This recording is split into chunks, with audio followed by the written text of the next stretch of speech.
North Bihar commerce classes Darbhanga के digital platform YouTube channel पर आप सभी छात्र छात्राओं का स्वागत है।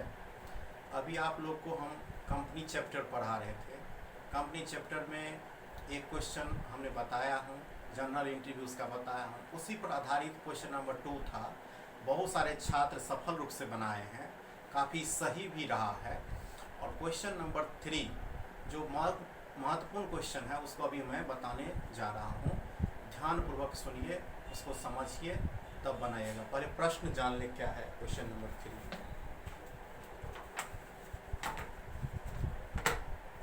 प्रश्न 3 जो है इशू ऑफ शेयर का ही है, ये भी क्वेश्चन पेज नंबर 65।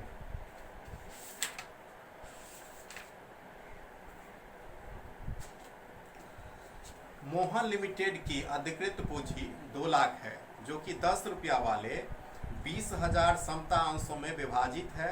इनमें से 12,000 समता अंश जनता को निर्गमित किए गए और इस संबंध में 2 रुपया आवेदन पत्र पर, 4 रुपया आवंटन पर एवं 4 रुपया प्रथम एवं अंतिम याचना पर देय है। सभी राशियां यथासंभव प्राप्त हो गई। कंपनी की पुस्तक में आवश्यक लेखा कीजिए। ये तो सिर्फ प्रश्न को पढ़ना हुआ, इससे समझना क्या है कि मोहन लिमिटेड है जिनका अधिकृत पूंजी यानी कि ऑथराइज कैपिटल इनके पास है 2 लाख है। कितना है? 2 लाख। और जो इसके पास शेयर की संख्या है वो 20,000 है और 10 रुपया वाला है।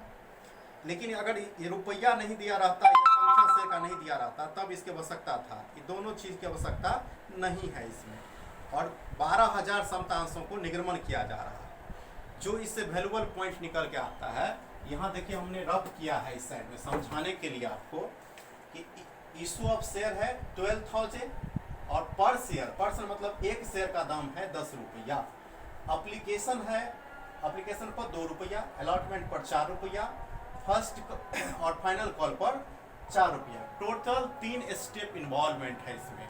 एप्लीकेशन है, अलॉटमेंट है और फर्स्ट एंड फाइनल कॉल है। 3 स्टेप का मतलब है 6 एंट्री, क्योंकि एक स्टेप के लिए 2 एंट्री होती है। एक ड्यू करना, दूसरा रिसीव करना मनी को। ऑथराइज कैपिटल 2 लाख था, इसका हमें कोई काम नहीं है। यहाँ पर नंबर ऑफ शेयर 20,000 है, इसका काम नहीं। इसका काम कब होता है प्रश्न में ऑथराइज कैपिटल का? जब शेयर का दाम नहीं दिया रहे या शेयर का संख्या नहीं दिया। शेयर का संख्या 20,000 है, लेकिन जनता के बीच में 12,000 केवल अंशों को निगमन किया जा रहा है। आपको कार्य इसी पर करना है जितना इशू ऑफ शेयर है। ये अपने दिमाग में ब्रह्मवाक्य की तरह रख लीजिए कि जितना निगमन रहेगा उतना ही पर करना है कार्य। और इससे भी महत्वपूर्ण बात कि जनता कितना पर आवेदन करती है। अगर कुछ भी उल्लेख नहीं है प्रश्न में तो यह मान लिया जाएगा कि जितना इशू ऑफ शेयर है उतना पर आवेदन है। यहाँ पर इशू ऑफ शेयर के अलावा आवेदन कितना पर है इसका कोई जिक्र नहीं है। अर्थात इशू ऑफ शेयर को ही मान लेंगे कि जितना जारी किया गया उतना जनता के बीच में बिक गया पूरा। अब इसके लिए आवश्यक जर्नल एंट्री क्या सब किया जाएगा, तो स्टेप बाय स्टेप हम लोग आएंगे इसमें। फर्स्ट स्टेप जो आपका है, एप्लीकेशन का पैसा प्राप्त किया जाता है। जैसे कि हम फॉर्मेट पहले बना लेंगे अपना। क्वेश्चन नंबर 3 है journal entry in the books of Mohan limited लिख देंगे। और जर्नल एंट्री का 5 फॉर्मेट होता है। इसमें कॉलम रहता है serial number, particulars, LF, debit amount, credit amount होता है। यहाँ पर डेट नहीं था, उसके एब्सेंट में सीरियल नंबर लिखाया। देखिए वही एंट्री यहाँ पर आ रहा है कि नहीं आ रहा है। Bank account debit to share application account. जो एंट्री क्वेश्चन नंबर 1 में 2 में आया था वही एंट्री यहाँ पर भी आ रहा है। सिर्फ बदल क्या रहा है तो पैसा बदल रहा है। नायरेशन भी हूबहू वही रहता है, केवल शेयरों की संख्या बदल जाती है। Being share application money received और 12,000 शेयर। 12,000 निगमन किया है हमने, रफ में वहां दिखाया हूँ। तो 12,000 क्या रुपया, एप्लीकेशन पर 2 रुपया, तो 12 दूनी 24,000 रुपया यहाँ पर आ गया। फिर इस पैसे को ट्रांसफर कर दिया गया, जैसे क्वेश्चन नंबर 1, 2 में हुआ था वही चीज यहाँ पर भी है। Share application account debit to share capital account 24 के 24,000 आप यहाँ पर ट्रांसफर कर दिए। और फिर स्टेप नंबर 2, ये स्टेप 1 का 2 एंट्री था। स्टेप नंबर 2 पर आएंगे, अलॉटमेंट की प्रक्रिया करेंगे। तो share allotment account debit to share capital account, ये ड्यू करने के लिए है। नायरेशन से इसका मनी का जिक्र होता है, इसमें कितना आया है, कितना शेयर इसमें ड्यू किया गया है। Being share allotment money due on 12,000 share at the rate of ₹4, यानी 12,000 अंशों का ड्यू किया गया है 4 रुपये की दर से। तो 12 चौक 48,000, 48,000 डेबिट में भी और क्रेडिट में भी। ऑलवेज डेबिट और क्रेडिट का अमाउंट इक्वल होनी चाहिए। इसके बाद 4 नंबर में आएंगे हम, और उसके जो पैसा को प्राप्ति करेंगे, bank account debit to share allotment account. तो बैंक में कितना पैसा आएगा, जितना अभी दिया, अगर पूर्ण रूप से आ रहा है, यथावधि सब कुछ हो गया है, 48,000 हो जाएगा। अब 2 एंट्री और बचा हुआ है, इसको देख लेंगे और से एक बार फिर से। ये 2 स्टेप में 4 एंट्री हो गया। अब एक ही जो स्टेप है आपका फर्स्ट और फाइनल कॉल ये वाला, इसका यहाँ पर 2 एंट्री और होगा।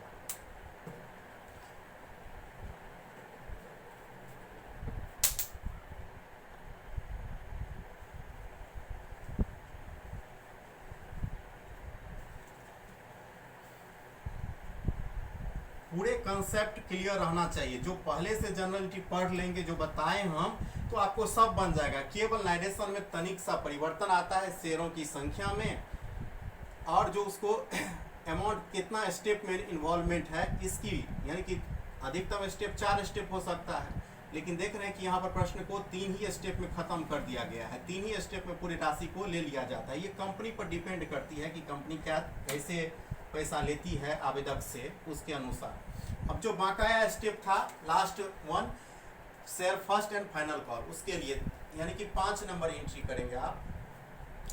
Share first and final call account debit to share capital account being share first and final call money due on 12,000 share at the rate of ₹4, 4 रुपया के दर से यहाँ पे हो रहा है। यहाँ पर भी हो जाएगा 12 चौक 48,000। अब इसकी पैसा के प्राप्ति करेंगे। 6 लास्ट एंट्री है, बैंक अकाउंट डेबिट। जब जब पैसा प्राप्ति होगा तो बताए थे बैंक को डेबिट करेंगे।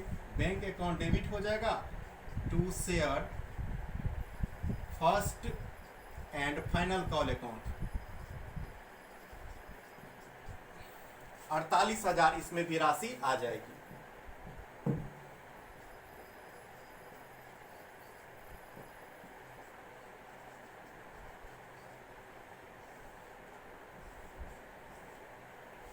अब देखिए आपका प्रश्न बन गया। इस पर यहां पर लिखना है टोटल जर्नल,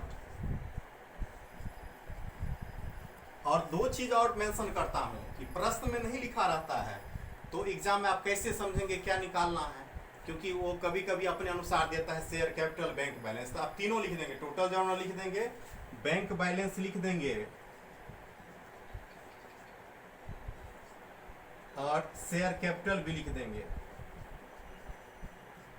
शेयर कैपिटल में इसमें पैसा कैसे लिखते हैं, तो जो कैपिटल में गया है उसको केवल जोड़ के लिखना, और जो इसमें गया है तीनों प्रक्रिया में होना चाहिए। आप लोग जोड़ के इसमें लिख लीजिएगा सारा। ये प्रश्न नंबर 3 तक जो है 1 to 3 एक ही तरह का प्रश्न था, एक ही तरह का प्रश्न है। इसको दोनों को देखिए, इसमें अलग अलग दिया हुआ था बैलेंस निकालने के लिए। तो बैंक बैलेंस इसमें आ जाएगा 1,20,000, केवल बैंक वाला को जोड़ लेंगे। शेयर कैपिटल में भी आ जाएगा 1,20,000, और जनरल जो हो जाएगा आपका 2,40,000। 2,40,000। तो टोटल जनरल यानी सभी एंट्री को जोड़ के जो आता है 2,40,000, 2,40,000। Bank balance 1,20,000, share capital 1,20,000। ये सवाल कंप्लीटली बन गया। आप लोग क्या कीजिएगा, फिर से question number 1, question number 2, question number 3 बना लीजिएगा। और क्वेश्चन नंबर 4 जो है वो है कैश बुक पर आधारित। तो कैश बुक आपको मैं बताऊंगा उसमें कि कैसे बनता है उसका फॉर्मेट। ये बैंक बैलेंस वाले संबंधित हो गया, उसका नेक्स्ट क्लास में वो बता देंगे। उससे संबंधित जो है आपको कैश बुक बैलेंस का फॉर्मेट बताएंगे अगले क्लास में। उसके बाद 4 नंबर प्रश्न मैं खुद बताऊंगा। तब तक आप लोग क्या करिएगा कि ये जो है आपका क्वेश्चन नंबर 1, 2, 3 को पूर्ण रूप से कमांड कर लीजिएगा। यदि कोई दिक्कत होती है तो आप हमें व्हाट्सएप पर संपर्क कर सकते हैं, आपके लिए हम उपलब्ध हैं हमेशा। जो भी दिक्कत हो बिना हेजिटेशन का पूछें, तनिक भी हेजिटेशन नहीं करना है। A to Z क्वेश्चन आप पूछ सकते हैं, आपको सारा कुछ बताया जाएगा। और ये बहुत आसान चैप्टर है, लेकिन वो 8 एंट्री के लिए आपको कोडिंग करके याद करके रखिए, कंसेप्ट को पूरा क्लियर रखिए। आप लोग को बहुत बहुत धन्यवाद एवं शुभकामनाएं।